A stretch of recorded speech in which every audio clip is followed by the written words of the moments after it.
The playoffs are here, and you can predict the action all the way to the finals with FanDuel Predicts. Predict the spread, the total points, and even the game-winning moments that make the playoffs. Sign up and get a $25 bonus with FanDuel Predicts. Offered by FanDuel Prediction Markets, LLC, a registered futures commission merchant. 18-plus bonus is non-withdrawable and expires 7 days after receipt. Trading derivatives involves significant risk and may not be suitable for all investors. Manage your activity with their consumer protection tools. Restrictions apply. See terms at FanDuel.com/predicts/bonus-offer-terms.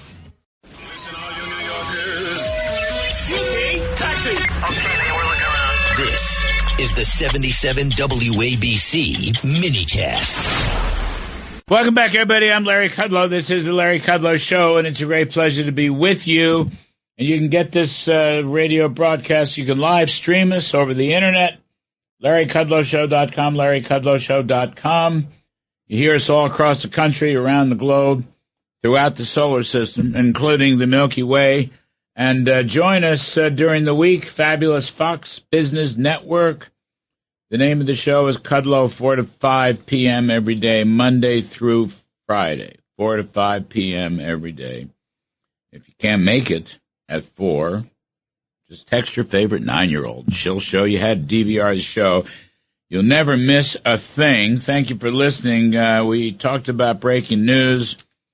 I don't see these other media broadcasting it. Fox News is all over it. It just broke before the end of the last segment. I mean, it's really weird. It's like, is there a war going on? Does MSNBC and these other jokers know there's a war? Anyway, President Trump has canceled the Witkoff-Kushner trip to Pakistan. I'll read you from Fox News. I've told my people a little while ago they were getting ready to leave, and I said, nope, you're not making an 18-hour flight to go there. We have all the cards. They can call us anytime they want, but you're not going to be making any more 18-hour flights to sit around talking about nothing. Well, there's a good point. We've been talking about nothing earlier with Ambassador Robert O'Brien, and before that, General Jack Keane. Iranian Foreign Minister Abbas Araghchi has reportedly already left Islamabad following talks there Saturday with the country's prime minister. That's with the Pakistan's prime minister. But they had nothing to say. I would just say this. My view, and we talked about this with General Keane, we talked about this with Ambassador O'Brien. I don't want deal-making, me personally. I don't think President Trump does either. What you need here is dictation. The United States dictates the terms of an unconditional surrender to Iran. That's what you need. There's no discussions stringing us along. And if you don't like the dictation, you may not get home that night, because that's coming too. Israel has a fabulous history of taking out leaders. I mean, remember, it's almost, you forget, the Ayatollah was killed. The Ayatollah Jr. may be killed. Who knows about that story? But the Ayatollah, who had been there for God knows how many years, and his top tier, and his second tier, and his third tier, you're now on the fourth tier, all right? And so if they don't like the dictation, there's 5 or 6 key demands that we know all about. You know, no nuclear nothing, no nuclear capabilities whatsoever. All enriched uranium must leave Iran and go to the United States. You're no more proxy terrorist, state terrorism. That must come to an end. There must be complete verification, presumably by the UN, but also by the United States and its allies. And the Strait of Hormuz, they must completely vacate the Strait of Hormuz and reopen that. We know these. These have been out there for several weeks. So Iran, I don't know what Iran thinks it's going to negotiate. And President Trump will do what he has to do to finish them off. And between the military crushing and the blockade, there's no more money. No oil, no money. No trade, no money. They have no dollars, no money. They can't meet payroll. I mean, these are pragmatic things. Government employees will not be paid. The IRGC will not be paid. The other army, the regular army, will not be paid. People on the streets will not be able to buy bread in the morning or the evening. Gasoline is running out. You can't have a modern society without gasoline. They have to import their gasoline. Guess what? They're not importing anything because the blockade is succeeding. So it's only a matter of time. If we have to bomb more, fine. You know, the third aircraft carrier group is already assembled there to assist in the blockade, et cetera, et cetera. I don't know that President Trump wants to bomb more, but if he has to, he will. This is over. End game. End game. All right. We'll go back if we get any more information on that. But basically, Steve Witkoff, Jared Kushner, our negotiating team. Good men, by the way. I know them both. I know Jared very, very, very well. But I know Steve. He's a smart guy. They're very close to the president. He's pulling him back. Let me read it to you one more time. This is off the Fox News. I've told my people a little while ago they're getting ready to leave. And I said, nope. You're not making an 18-hour flight to go there. We have all the cards. They can call us anytime they want, but you're not going to be making any more 18-hour flights to sit around talking about nothing. Boy, is that right. Good for President Trump. All right. So that's that. Now, who do we have? We have Kenny Polcari is on. Steve Forbes is on. Okay, Kenny Polcari, this is on the fly. Kenny Polcari is the chief market strategist at Sladestone Wealth, and my mentor and dear, dear friend, the great Steve Forbes, chairman and editor-in-chief of Forbes Media. Steve's latest book, Inflation, What It Is, Why It's Bad, and How to Fix It. So, gentlemen, we're going to talk about stocks and every other darn thing under the sun. Mr. Steve Forbes, what do you make of this breaking news? No 18-hour trips to Pakistan. I want dictation and unconditional surrender. Ulysses S. Grant is one of my heroes. What you thinking, Steve? Yeah, U.S. Grant, unconditional surrender. That's how that came about as one of his first battles. And you're right. I'm glad the thing is canceled, even though our two negotiators won't get the frequent miles. But I think it's a sign that President Trump's patience is worn out, and he recognizes that Iran's playing for time. Iran figures, I'm talking about the mullahs, the murderous mullahs, are playing for time, thinking that they are going to win politically. And hopefully hostilities, sadly, will begin again and make very clear the game is over. They're not going to stall us. They're not going to play us. They're not going to get concessions where survival is a victory. That's not going to happen now. And hopefully this is a sign that President Trump realizes that. He's given them every chance. There's no way he can negotiate a deal with an evil regime. And so the sooner it's removed by the elements of the army, and I think those elements will be strengthened when they realize hostilities are resuming, the blockade is biting them, they don't have the money, the game is over, and they'll turn on the Revolutionary Guard and their local militias. You know, Steve Forbes, you mentioned that. I have been talking for weeks with Jack Keane and others about the regular army, the conscripts, the draftees, because they're not the crazy radical Islamists that run the Revolutionary Guard. I'm still waiting for them to show their hand. There's a lot of them. There's like 350,000 of them. They're much bigger than the Guard. But I think that they feel that that they're going to be betrayed by the West. Oh. That if they are convinced that we're in this to destroy this regime, QED, no let up, no negotiation, no 20-year thing, no allowing them to have sort of a little bit of nukes or for peaceful purposes and that kind of nonsense. None of that. They will move, but they have to feel truly we're not going to pull the rug out from under them.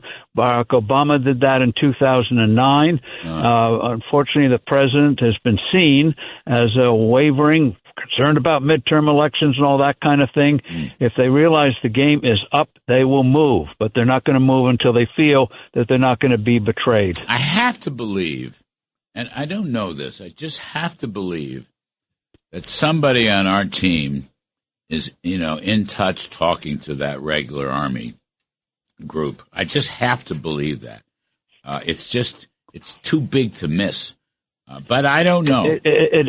I'm sure we do have contacts, and certainly the Israelis have contacts. Yeah. But again, unfortunately, remember a few weeks back, President Trump said, "We have your back." The people went into the streets. We weren't ready to move, and 30 to 40,000 got slaughtered. So, yes, I'm sure we're talking, but they have to believe this is for real. And they're backing out. The end game is at hand, and then they will move. Kenny Polcari, is anything trading now? Nothing's trading, is it? Oil's not trading? No, nothing's trading right now. Actually, let me see if oil's trading. I don't trade on the weekend, so I don't know, but let me just look real quick. No, I don't believe anything's trading at the moment. What, I don't know what happens in the next couple of days, but we're coming to the end game. We are coming to the end game, and you got to sell oil and buy stocks. Yeah, I don't think that there's going to be this massive negative reaction in the stock market as a result of this headline that just came out. Yeah. I think mostly everybody's on the same page. Why are we wasting our time? Why do we keep going there? They just keep dragging us along, right? And so there's no progress. So I don't think the market's going to view this as a negative at all. They in fact, they view it as a positive that he's, holding their feet to the fire and saying, listen, we're not participating, unless you come to the table and make a deal and accept the terms that we put forward. Mm-hmm. So I actually am not on that headline. I'm not going to get nervous about what happens on Monday in terms of the market. You know what? I think the markets have turned a corner on that. Yeah, I agree. Right, they don't want to string this along. Get this done. We're shutting them down one way or another. We are turning their water off, if you will. No, agreed. And I think honestly that investors are not going to react to every single headline. We did that for a month and a half, and we were up, we were down, we were up, we were down. And I think people are just going to sit back now and put that on the back burner. Yes, it's a concern. Yes, we understand it, but they're going to focus more on what's happening here. And this is a big week for earnings, right? There's a bunch of tech numbers coming out on Tuesday and Wednesday, so people are going to be clearly focused on that. Give me a for instance. Who's coming out this week? Well, so you have four of them. You got Microsoft, you got Amazon, you've got Apple on Wednesday. Right. You've got not Tesla, you've got Meta, right? They're all coming out on Tuesday and Wednesday after the bell. And so there's going to be a lot of anticipation around AI and the CapEx spending and when are we going to start making money and all that. So I think that's going to be the focus. But after we heard from Intel on Friday, Intel completely crushed it, blew it out of the water. They took the stock up 28%. And you saw what happened in tech on Friday. Tech rallied big, up 1 point. The Nasdaq was up, nearly 1.7% on the back of that news. So this week is going to be very interesting in terms of how the algos and traders and investors react to the tech. And it'll certainly won't be so much about the earnings because they're already history. It's going to really be about, okay, what are we saying for the next 4 to 6 months? And what's the sense? Is it going to mimic Intel? Is it going to be something more concerning? So we'll see. Listen, either way, I'm not expected to be disappointed. S&P 500, 7,165. Is that a record high? That's a record high. Yeah, that's a record closing high, right? And while I think so, this is better. This is pre-war high. Yeah, this 100%. Is a high. Yeah. Yeah, 100%. We're above where we were on February 28th, right? While I love it, I do think there's a little bit of euphoria kind of built into that. I think I wouldn't be surprised if we see the market kind of churn and build a base right here just above 7,000, which I think would be healthy, and then move forward from there. Because look, to your point, the big beautiful bill is coming. That's now going to start to kick in. The tax refunds are going to start to kick in. The economic data that we've seen has not been a disaster by any stretch of the imagination. Listen, think of it this way, Kenny. All three of us on this call, me, you, Steve, we're too old to be euphoric. I don't have enough energy to be euphoric. I'm sorry. I just couldn't resist this. Let me, Steve, you're going to stay with us for Money Politics. We got a lot of work to do today. Kenny, I think you're going to get your wish. Kevin Warsh is coming into the Fed. It may not happen immediately, but he will be bringing the interest rates down while he tries to shrink the balance sheet. Right, exactly. If he does both, if he can shrink the balance sheet, then yes, interest rates will go lower. If the balance sheet can't shrink or they won't do it, it's going to be more difficult for him to justify why they got to cut rates without shrinking the balance sheet. I think they have to do it in tandem, and I think he will. Yeah, it's a good point, because we talked about that in the economic segment with Carney and EJ. If you shrink the balance sheet, you're essentially pulling cash. If you sell bonds, you're pulling cash out of the economy. So you need to offset that with a lower interest rate. But that's what he should do. I mean, it may take time, but that's what he should do. I mean, you know, Steve Forbes, I think the vote is going to be Wednesday in the banking committee.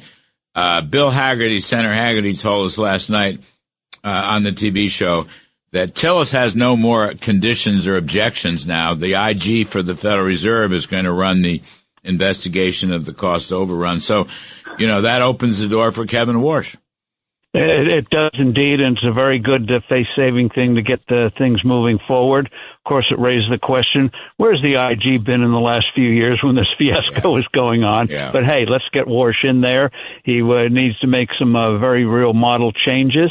And in terms of interest rates, also, he should look at the interest they're paying on bank reserves, which is much too high. And shrinking the balance sheet is good because it starts to undo the distortion that the Fed put into the financial markets when they bloated the markets, became very, very dominant. They killed the federal funds markets back in the crisis of 2008. So they've been aggrandizing power. And this will be a releasing power instead of a hoarding power, and that's good for free markets. We got Kenny Polcari, Chief Market Strategist at Slate Stone Wealth, the great Steve Forbes, Chairman and Editor-in-Chief of Forbes Media. Steve's going to carry over money in politics at the half hour with Liz Peek and Steve Moore and myself. Kenny Polcari, best picks today. We got a minute left. Absolute best picks right now. Oh, I got to tell you, in the technology sector, I'm going to go after Microsoft. In consumer staples, I'm going to look at like Procter & Gamble or Johnson & Johnson in that sector. Those are the two that I'm going to focus on. If you want industrials, I'm going to go for Honeywell or Caterpillar. The economy is in better shape than people might have thought, Kenny. I think the economy is in much better shape than people thought, and you're seeing that. Now, look, the oil issue and the price of gasoline is going to present a problem if it continues for another couple of months. But otherwise, the economy overall is in a very good place. All right. Thank you ever so much, Ken Polcari. We appreciate it. Slate Stone Wealth. Folks, we're going to take a break. Other side of the break, Money in Politics with Steve Forbes and Liz Peek and Steve Moore. And I'm Kudlow. Please stick around. Putting off replacing your window treatments because you think it's complicated? At Blinds.com, we spent 30 years proving it doesn't have to be. And right now, our Spring Black Friday sale makes it easier than ever. Whether you want to DIY it or have a pro to handle everything from measure to install, we've got you. Free samples, real design experts, and zero pressure. Just help when you need it. Shop up to 45% off site-wide. Huge savings on doorbusters. Plus a free professional measure now during the Blinds.com Spring Black Friday sale. Rules and restrictions apply.